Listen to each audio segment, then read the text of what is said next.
What's up, guys? Tyler here with Random Automotive Construction. Gonna give you another room update of our little podcast area / office of my garage that we're working on. I know this isn't the videos that you guys really come to look for, but for my true fans, I think they appreciate them. So I'm just gonna give another little quick update of what we got going on.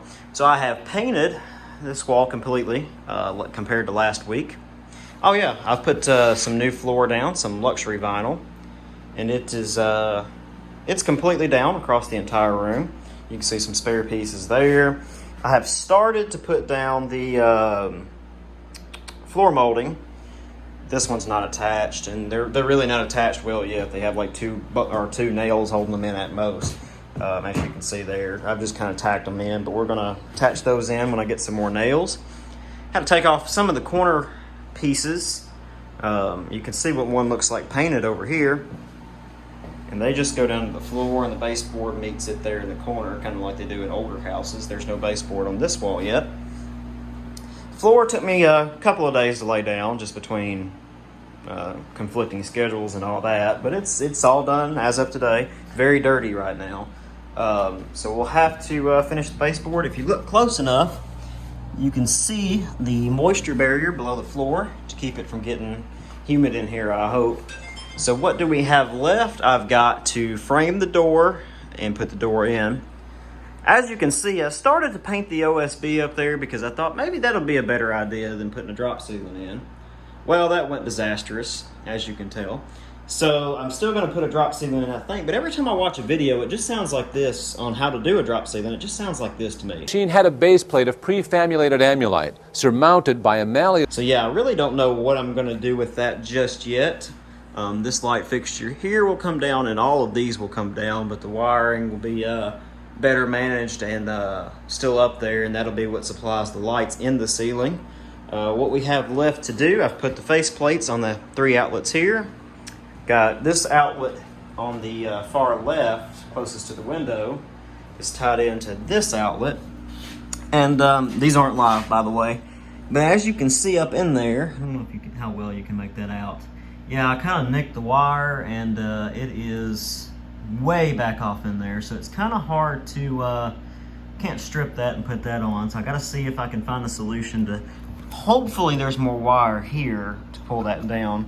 Then it just ties in with one of these little bridges on the receptacle and feeds this outlet. This outlet and this outlet are on its own 30 amp breaker.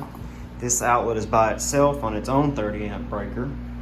And this outlet here is by itself on a 30 amp breaker. You can see the wall scuffed up there. And the reason that they're like that is because at one point, and there used to be another outlet on this wall that I took out.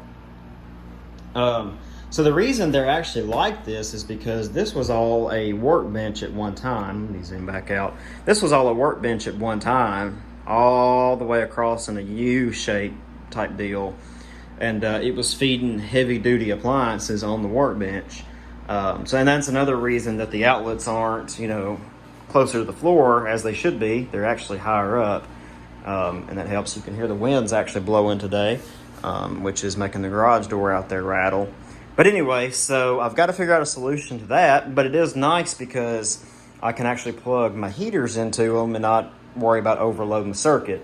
And it's supplied by the main house, on a 100 amp breaker, I believe, for the whole entire building. So good current budget. We're not even risking that because we have these 2 heaters going and the dehumidifier out there going. The corner edges I had to take off, and you can see I put them on, this one on the wrong way, because you can see where I once painted compared to where it is painted now. So all this is going to have to be repainted anyway.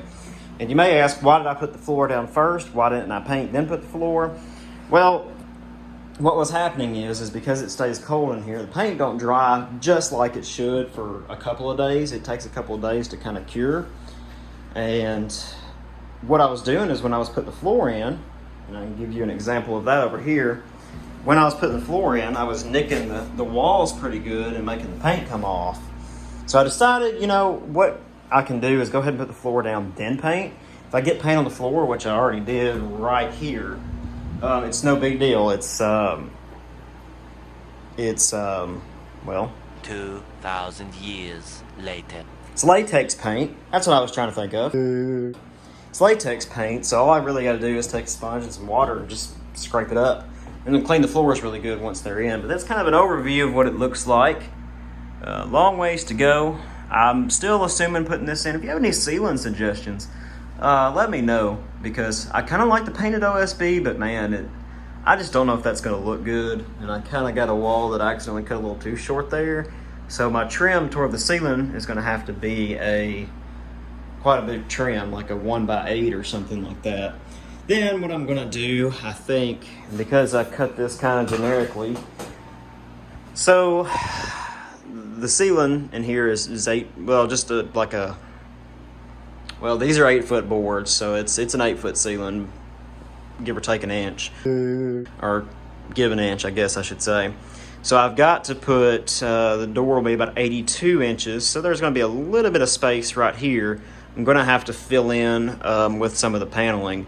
Now that's going to cause an ugly gap there, an ugly gap there. I'll put another cross member here, probably 2 back to back, 1 straight there, for the top part of the door frame. Casing in such a way that the 2 spurving bearings run a direct. Then that's going to cause an ugly gap. So I guess I'm going to do a 1x4 here and a 1x4 on top of the door. So it'll be the door and a 1x4 and a 1x4. It's not going to look the best, but again, you're not really going to see it. The main view you're going to see is really like this here and in front of a camera, and then the same over here. Well, instead of zooming, I cut my camera off. Nice.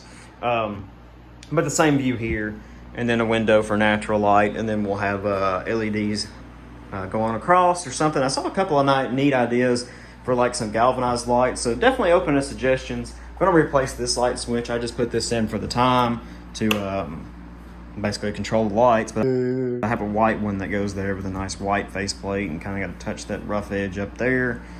So, a lot of little things left to do, but I mean, I think the majority of the hard labor is actually done. So we'll see how it goes. Still open to ceiling suggestions. If you like this video, give it a thumbs up. I promise there is more automotive stuff coming. It'll be soon. So thanks for watching, guys. We'll catch you in the next one. As always, too, if you like this video, be sure to like it and subscribe. Thanks, guys.